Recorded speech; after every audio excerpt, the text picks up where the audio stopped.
साथियों, दिल्ली पुलिस के एक विभाग की कुछ दिनों पहले ऑडिट हुई और उस ऑडिट के अंदर ये जानकारी मिली कि दिल्ली पुलिस के अंदर कथित तौर पे करीब 350 करोड़ का घोटाला हुआ है। बताया जाता है कि ये पैसा प्रोफेशनल सर्विसेज के नाम पे आवंटित किया गया था, बजट में प्रोविजन किया गया था कि इसके लिए प्रोफेशनल्स हायर कर सकते हैं, आप किसी चीज के सब्जेक्ट मैटर एक्सपर्ट्स को हायर कर सकते हैं, मगर इस पैसे को छोटे मोटे कामों में डाइवर्ट किया गया, जैसे रंगाई पुताई के कार्य, छोटी मोटी मरम्मत के कार्य, और उसके अंदर ठेकेदारों से फर्जी बिल बनाए गए, ऐसा आरोप है। और उन फर्जी बिलों के अंदर भी जो कार्य कराए गए, जो बताए गए हैं कि वो कार्य कराए गए, वो भी कई गुना बढ़ा चढ़ा के उन कामों को कराया गया। ये खबर कल एक अखबार के अंदर छपी, हिंदी के दैनिक में छपी, और उसके बाद से आज जब ये खबर छपी तो इसमें साफ जाहिर है कि इसके ऊपर दिल्ली पुलिस ने लीपापोती करना शुरू कर दिया।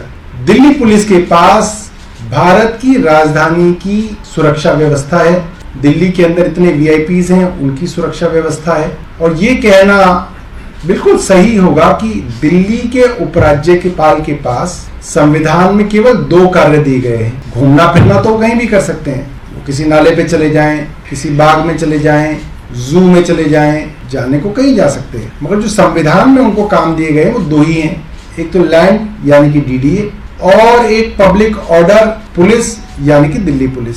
मैं ये समझता हूं कि पिछले इतने महीनों के उनके कार्यकाल में, जो लगभग 1 साल होने को है, दिल्ली के अंदर करीब 250 पुलिस स्टेशन है। वो आज तक मुझे नहीं याद पड़ता कि वो किसी पुलिस स्टेशन में भी गए हों।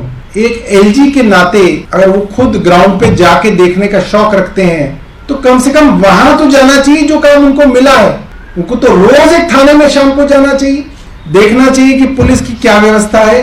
कोई महिला अगर अपनी रिपोर्ट दर्ज कराने आती है तो पुलिस का उसके ऊपर साथ क्या बर्ताव है, ये तो देखना चाहिए। और एलजी साहब की नाक के नीचे 2022-23 फाइनेंशियल ईयर जो पूरा का पूरा एलजी साहब के नीचे लगभग आया है, क्योंकि मुझे याद है पिछले साल वो मई में आ गए थे और अब अप्रैल चल रहा है, तो उनकी नाक के नीचे इतना बड़ा घोटाला कैसे हो गया, ये मैं जानना चाहूंगा एलजी साहब से।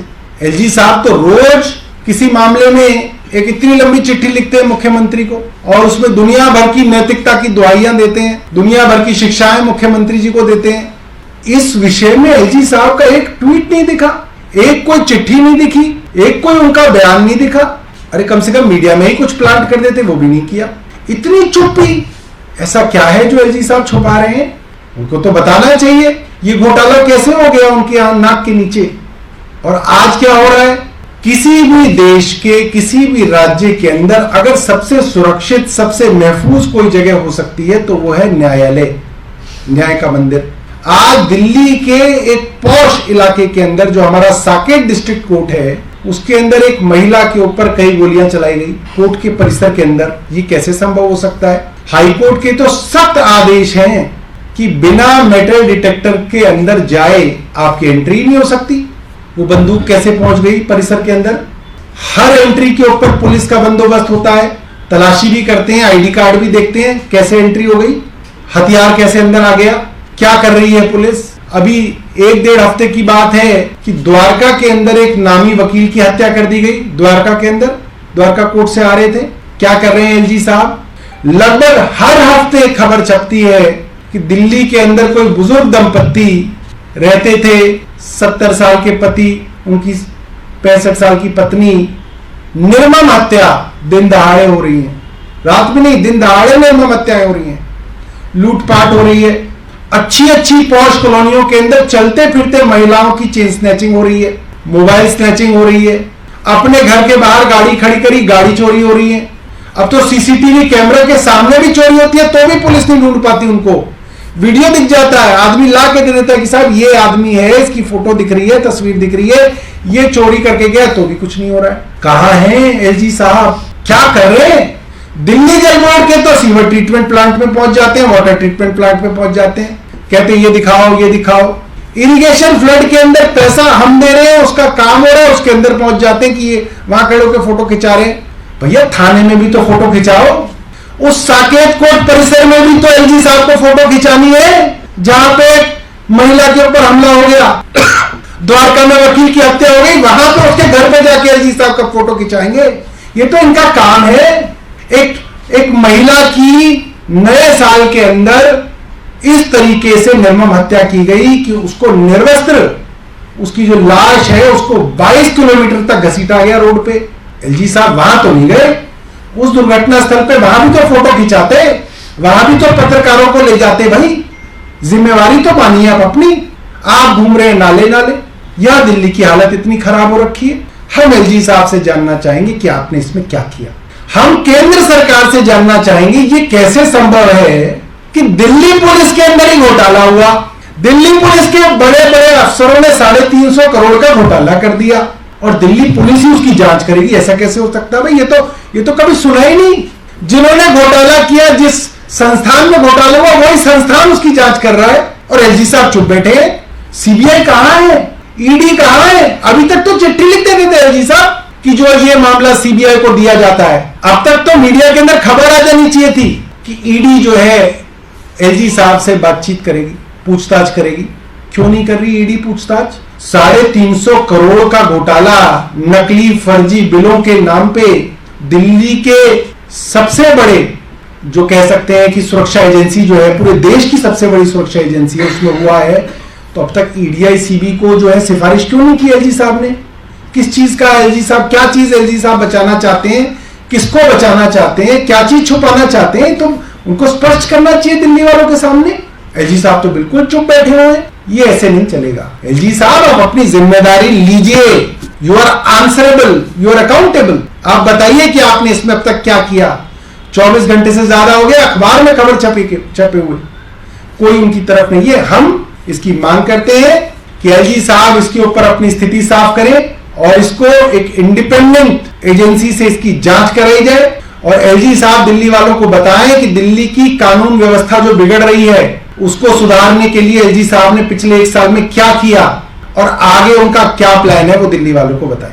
बहुत बहुत धन्यवाद। एलजी साहब ने अब तक कोई ऐसा काम नहीं किया जिससे कहा जा सके कि कानून व्यवस्था के अंदर उन्होंने कुछ भी जो है बेहतर किया है। कुल मिला के दिल्ली की कानून व्यवस्था खराब हो रही है, लगातार खराब हो रही है।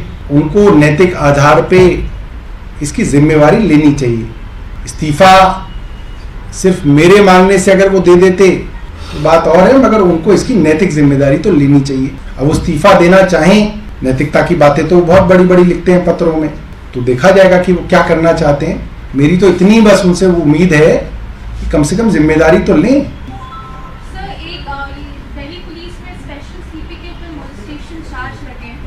मोलेस्टेशन के चार्ज लगे हैं। हाँ, कौन है वो लोग? दिल्ली पुलिस में स्पेशल सीपी, ठीक है, और जूनियर पुलिस ऑफिसर ने लगाए, जिसके ऊपर अभी एक इंटरनल कमेटी भी फॉर्म की गई, उस पे आप क्या? देखिए इस तरीके के मामलों को तो बहुत गंभीरता से और सेंसिटिवली हैंडल किया जाना चाहिए और मैं समझता हूं कि जो उनकी इंटरनल कंप्लेंट्स कमेटी होती है, आईसीसी होती है, उसके अंदर महिला अफसर भी जो हैं वो होती हैं और मुझे उम्मीद है कि इसके अंदर जो है वो उसको सही तरीके से जो है, न्यूट्रल तरीके से जो है इसकी जांच करेंगे और इस तरीके के मामलों को जो है के लिए डिटरेंट क्रिएट करना बहुत जरूरी है कि इस तरीके की चीजें ना हो। फायरिंग का भी एक वीडियो आ गया है, उसमें दिख रहा है बहुत फियरलेसली जो अटैकर है वो मल्टीपल राउंड्स गोली चला रहा है, बंदूक अटैक जाती है, फिर गोली चलाकर भाग जाता है। तो आपको लग रहा है कंप्लीट कोलैप्स की सिचुएशन जैसी स्थिति लग रही है? बहुत ज्यादा गंभीर हालत है दिल्ली के अंदर। आप बाहर जाके आप लोगों से पता कीजिए, लोगों को बिल्कुल ऐसा लगने लगा है कि दिल्ली के अंदर कानून व्यवस्था कोलैप्स कर गई है। द्वारका के अंदर वकील की दिन दहाड़े हत्या हो जाती है और उस वकील की हत्या हो जाती है जिसके ऊपर थ्रेट ऑलरेडी था, जिसको कुछ दिनों पहले तक पुलिस की सिक्योरिटी प्रोवाइडेड थी, उसकी हत्या हो जाती है। बहुत बड़ी बात है। आज कोर्ट परिसर के अंदर जो है एक महिला के ऊपर गोलीबारी हो जाती है, बहुत गंभीर बात है। मुझे लगता है कि इसके अंदर एलजी साहब को पूरी जिम्मेदारी लेनी चाहिए। जहां पे पुलिस विभाग 350 करोड़ के भ्रष्टाचार के अंदर मग्न है, वहां आप कानून व्यवस्था की कोई बहुत ज्यादा उम्मीद नहीं कर सकते।